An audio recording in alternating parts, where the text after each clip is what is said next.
Assalamualaikum warahmatullahi wabarakatuh. Perkenalkan, nama saya Aisyah Dwi Febrianti dari kelas 12 TAB 2, nomor absen 4. Di sini saya akan mempresentasikan tentang uji kompetensi 1 atau tugas individu dari bab 3 tentang pengujian dan evaluasi produk. Soal yang pertama yaitu jelaskan pengertian pengujian produk. Pengujian produk merupakan kegiatan penting untuk menjamin kualitas produk di pasaran. Sebelum sebuah produk dipasarkan perlu dilakukan pengujian produk terlebih dahulu. Yang kedua, uraikan secara singkat 3 kegunaan suatu perusahaan menggunakan pengujian produk. Yang pertama, yaitu meningkatkan kinerja produk dan kepuasan pelanggan.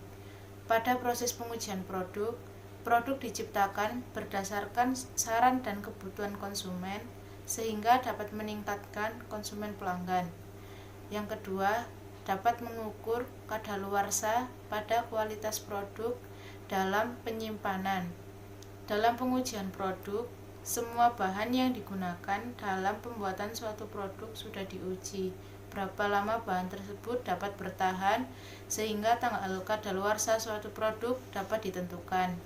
Yang ketiga, produk akan lebih unggul dibandingkan dengan produk pesaing.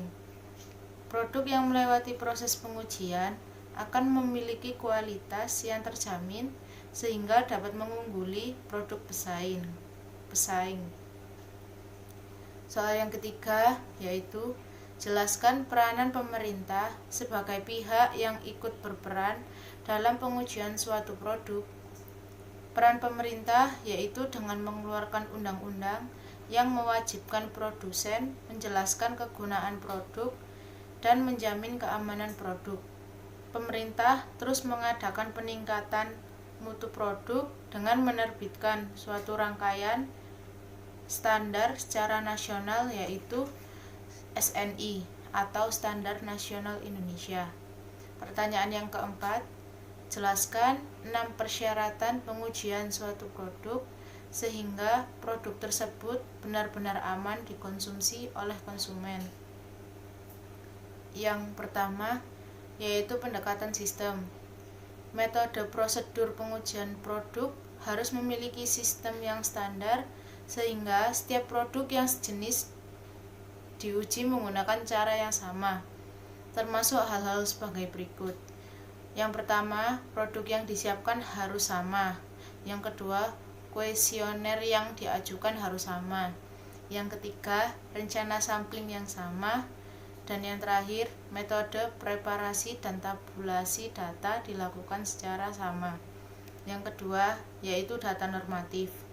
Pengujian produk dilakukan secara berkelanjutan dari waktu ke waktu. Yang ketiga, yaitu perusahaan penelitian yang sama.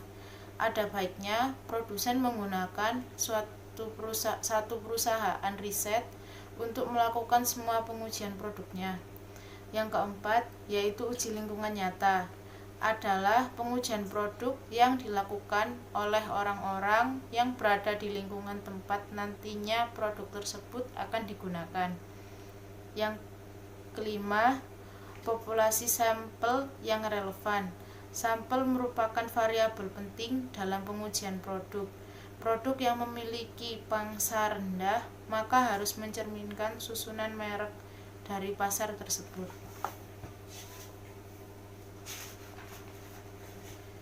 Yang keenam, yaitu variabel kritis.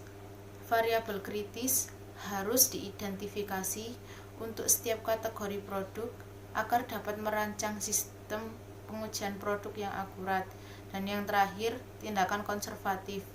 Rumusan produk mapan sebaiknya tidak diubah tanpa melakukan pengujian dan evaluasi terhadap formulasi baru. Dan pertanyaan yang terakhir yang kelima yaitu berikan contoh nama produk elektronik, produk rumah tangga baik interior maupun eksterior yang mempunyai standar nasional Indonesia atau SNI.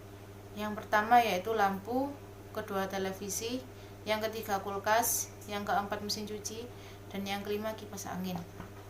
Sekian presentasi dari saya.